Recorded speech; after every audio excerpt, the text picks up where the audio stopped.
Hello and welcome to Cooperative Learning.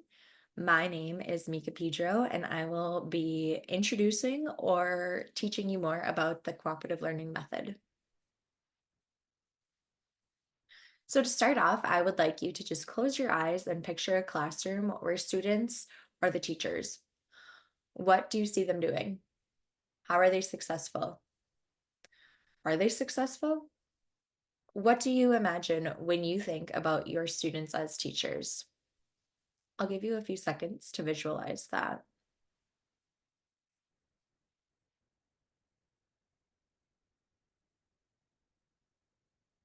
Did you imagine your students working together? Were they talking amongst each other about their learning? Were they helping each other reach shared goals? I wanted to start this presentation with this activity because cooperative learning can do just that. The students are the teachers in cooperative learning, and the teachers are now seen as guides rather than instructors. The purpose of this presentation is to educate the listener on the definition of cooperative learning, how cooperative learning can enhance and engage grade school students, ways to incorporate cooperative learning into the classroom, and how the benefits of cooperative learning can lead to higher student understanding and achievement.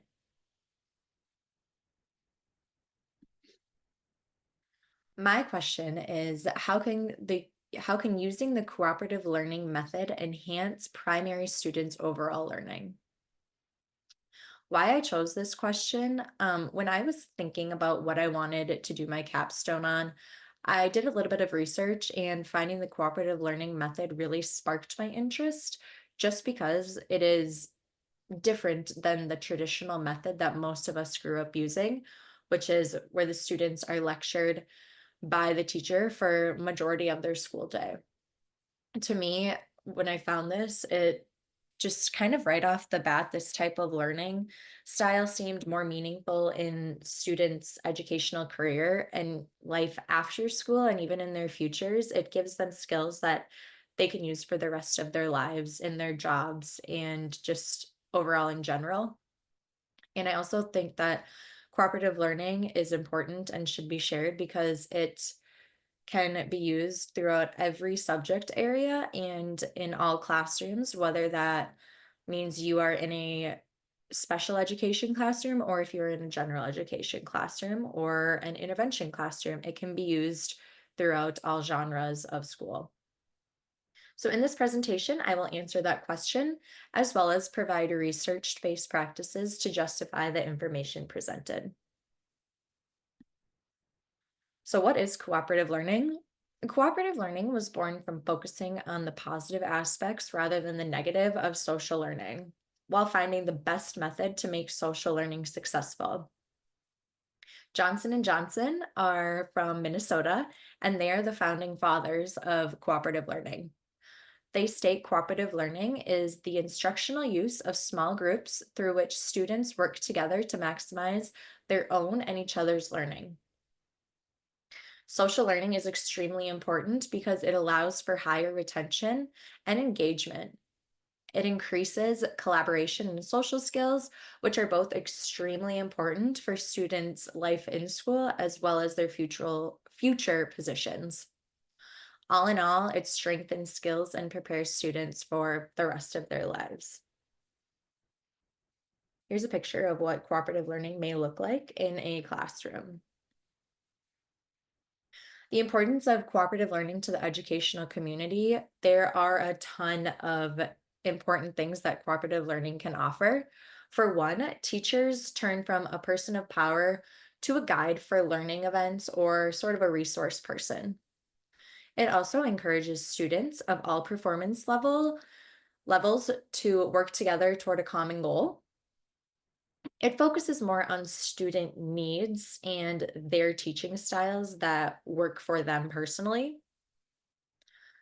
It helps other students help and encourage each other to learn, succeed, and achieve. It encourages academic achievement because it requires individual accountability. It really enhances social skills because students form deeper, meaningful relationships with their peers from heterogeneous ethnic and achievement backgrounds. It also increases self esteem. Feeling liked by peers and doing well academically will lead to higher self esteem. It encourages more friends and positive feelings towards school experiences as a whole, as well as academic achievement. Students see their peers more as colleagues and friends rather than competitors. There are many different types of cooperative learning. For one, formal cooperative learning is the first one I will be talking about. If the educator is trying to reach a certain topic or teach a certain topic, they should use the formal cooperative learning method. This method consists of a group of students working together for an entire class period or several class periods to reach common learning goals and complete assigned tasks. For example, this method would be great to use in a scientific lab report. In upper elementary school, students will be split into groups. They will come up with a question. It will then be approved by the teacher. So a question could be, what is the first grader's favorite subject? Or what kind of books do fifth graders like to read, etc. The questions are endless. They will then finalize a way to collect their data. Now they can create their conditions section. Then they will conduct their inquiry. After they've collected data, they will create a clean copy for their results. That could be in the form of a table or a graph, or whatever else they would like to present their results in. And then they will add that to their lab report. Finally, students will create their idea and conclusion section. Once all sections are complete, they will put it together and present their work with the class. Students would be working together for multiple class periods to complete this lab report, and they would continue to use these groups every single day up to the completion of their lab report. Another type of cooperative learning is the informal cooperative learning method, and this may be used to guarantee cognitive processing, such as refocusing students, setting the mood and expectations to learning, ensuring understanding, and to close the lesson. For formal cooperative learning groups, or for formal cooperative learning, students would work in groups for anywhere from 2 to 5 minutes to reach a temporary educational goal. So this could be a quick example would be learning you may already, or a quick example of informal cooperative learning you may already be using in your class, and that is turn and talk to a partner. Students are discussing their ideas for a short amount of time about a predetermined question. Could look something like this, where you are knee to knee, you're facing each other, you have eye contact, and you are taking turns talking about the question that was already asked. Another type of cooperative learning is cooperative-based groups. The goal of cooperative-based groups is to form meaningful relationships while encouraging, assisting, and supporting group members. Students will be put into small groups of 3 or 4 and use this group as a home base. Through cooperative-based groups, students will grow in the categories of self-esteem, stress management, healthy relationships, and strive to reach goals.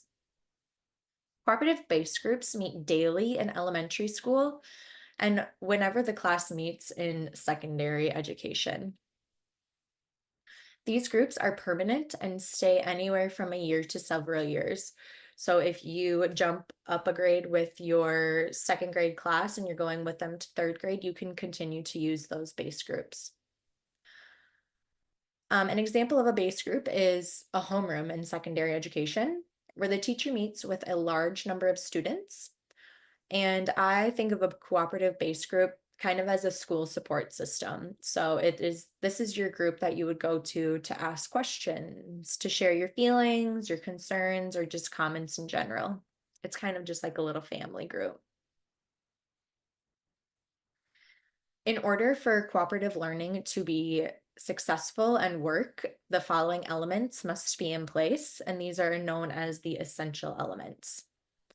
First, positive interdependence. This is an idea to create individual responsibility through completing and sharing individual work and using individual research to work collaboratively with group members.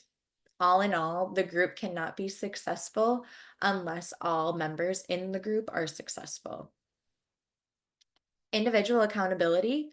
This is when individual performance is assessed and feedback is given, which the group then compares their overall performance to a standard measure. So this could maybe be in the form of a rubric or just predetermined expectations. Face-to-face interaction.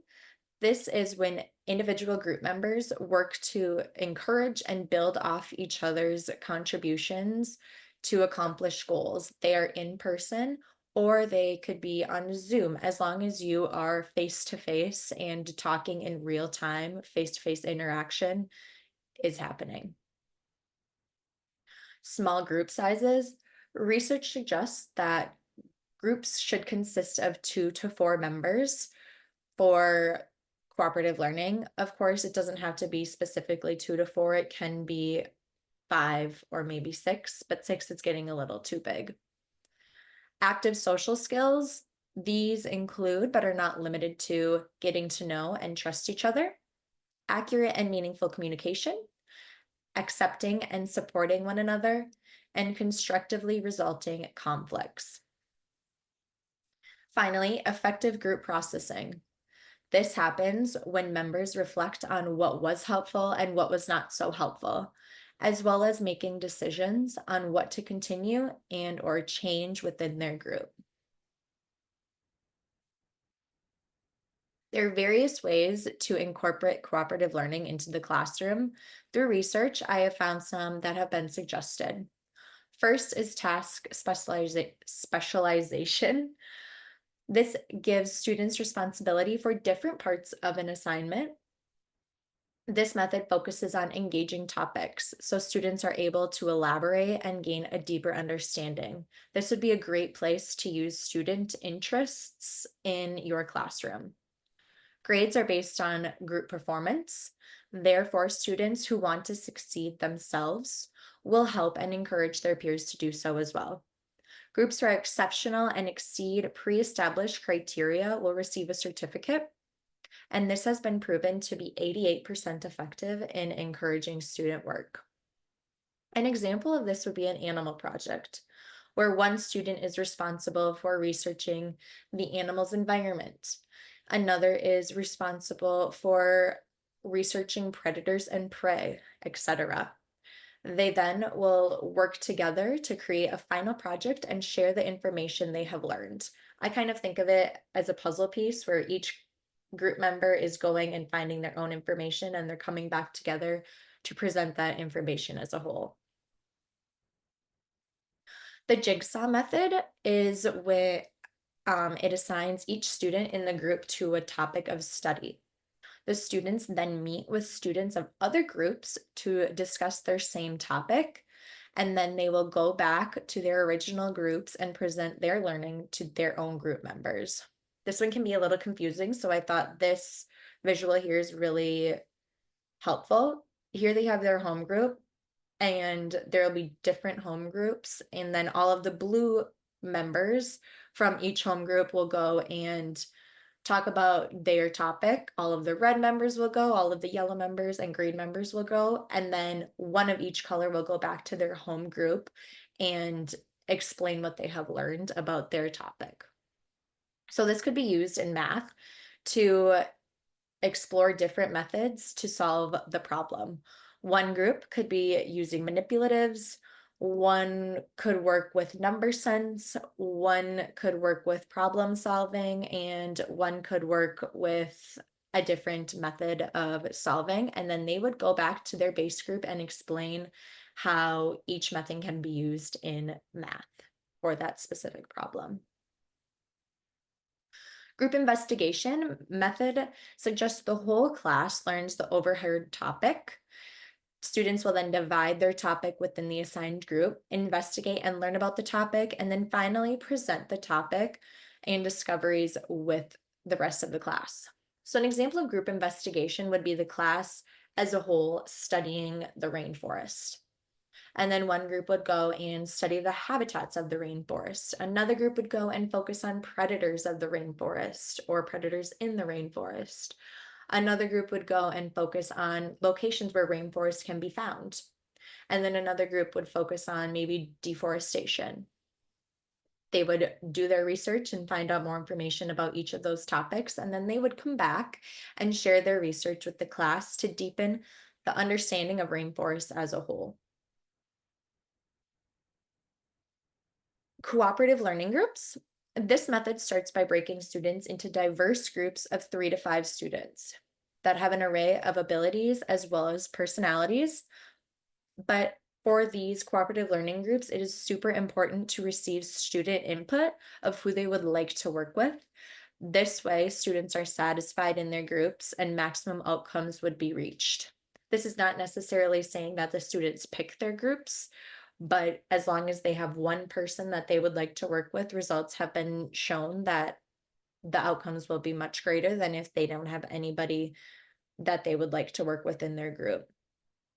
And if the group seem to be unsuccessful, they may be changed in order to achieve better outcomes. This method was found to be especially successful in mathematics. Cooperative learning groups can be used successfully during educational lessons, enrichment, review for exams, and to complete any homework or any work task in general. An example of this would be working together to complete a review for a math exam coming up. Students would work in their group and explain their thought process to each other while working through the problem to gain a better understanding for each problem type. So maybe one is using manipulatives and one is using number sense, and they would each go and explain how they solve that problem. And there are also ways to incorporate for critical thinking specifically. One is the roundtable method shown here. And in a round table, a question is asked. The students go around kind of in a round robin style, sharing their responses to the question. This could be used during literacy small groups. I would say if you were recently reading a book or part of a book, ask your small group a question about that chapter, or if you have just finished, their overall feelings on the book, and use and share their responses using the roundtable method. Another way is think, pair, share. This is when the teacher asks a question. Students think on their own about their answer. They then partner up and share their ideas with each other, and then they share with the class. This could be used when a student is asked to think about something they are looking forward to or going to miss over the summer. They can go and think on their own. They can then go and partner up, and then they can share with their class if they choose to. Using roundtable and think pair share results in higher results in the following categories: observation, interpretation, analysis, and argumentation. These were recorded to have higher results than those who use traditional methods. Cooperative learning has many benefits. One is that it positively affects science achievement and social skills compared to those who use a teacher-centered method. Another is it improves attitudes and relationships. Cooperative learning increases student engagement, preparedness, and completion of assigned tasks, which leads to improved attitudes and relationships. It has positive effects on academic achievement, attitude, and social relations. So cooperative learning positively influences the student's academic achievement, attitude, and social relations just as a whole. It has efficiency in learning tasks. Cooperative learning leads to higher achievement and positive attitudes in various learning tasks compared to competitive and individualistic conditions, which are traditional learning methods where peers or students kind of see each other as competitors rather than somebody who can help them in achieving those tasks. It enhances motivation and cognitive processes. So it enhances student motivation, leading to the use of cognitive processes that facilitate learning. There are many more benefits, and some of those are higher self esteem and superior psychological health, as well as greater social competencies, more social interaction and competencies. It promotes teamwork, re engages students, prepares students for a successful future. These benefits can lead students to greater understanding and achievement, which causes more time on task, higher test scores, higher critical thinking emphasis, as well as problem solving skills.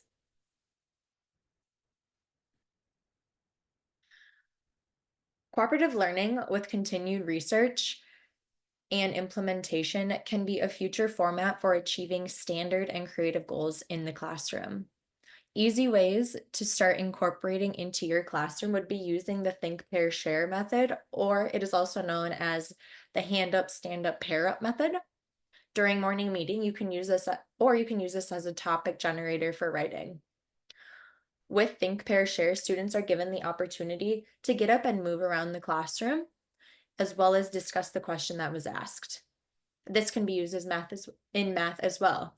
Propose a problem, ask students to think about how to solve that problem, and then work with a partner to compare their answers. They can then share those answers and methods with the class. Overall, cooperative learning really just sparks discussion within the classroom. One thing I would like to recommend is administrators in education should consider integrating cooperative learning workshops into their professional development schedule. This allows educators in all fields to be exposed to the necessities for learning or for successful cooperative learning and ways it can be implemented. Throughout the year, educators will learn about each piece of successfully using cooperative learning. Educators will see the benefits of using a cooperative learning method within these workshops. When students use a cooperative learning method, they are more likely to emit positive attitudes toward learning tasks, gain social skills, reach statistically higher scores on achievement tests, as well as problem solving skills. Educators who choose to implement cooperative learning into their classrooms through the professional development will come back to a later professional development workshop, and they can then share their findings with colleagues, how they thought it went, their feelings overall, and then their colleagues will have supports and they could also offer comments. I also recommend combining and really just finding resources on cooperative learning. Develop online physical resources for educators within your school to access when needed. For example, you can create a short 5-minute video to explain various ways to use cooperative learning. Give real life examples, tips and tricks, benefits, some frequently asked questions, and even a step-by-step walkthrough would be helpful. That way, teachers can use those resources when needed. You could even create pre-made lessons or activities for each grade level that would flourish using the cooperative learning method. These lessons would have all pieces ready to go for teachers when they feel ready to implement cooperative learning into their classroom or would like to just give it a try.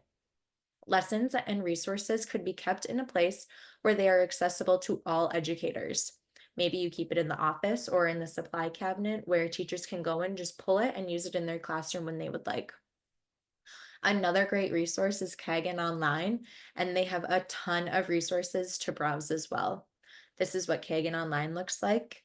On the next slide, it will have the link, and it just brings you to all these different quick and easy resources and structures that you can use in your classroom that are considered a cooperative learning method. Once you click on one, this is what it will bring you to, and it will give you step-by-step instructions to use in your own classroom. So I just encourage you to try cooperative learning. Educators should organize and integrate the use of cooperative learning into their classroom to emphasize the benefits it brings to students. For example, a student or a teacher can choose to include one reading cooperative learning activity a day, or even once a week, just so these activities can get students used to working in cooperative learning groups or just working cooperatively with each other if they have never done so. And these activities do not need to be the length of an entire literacy block. They should be short and sweet just to get them used to working cooperatively. And here's what Kagan Online kind of looks like.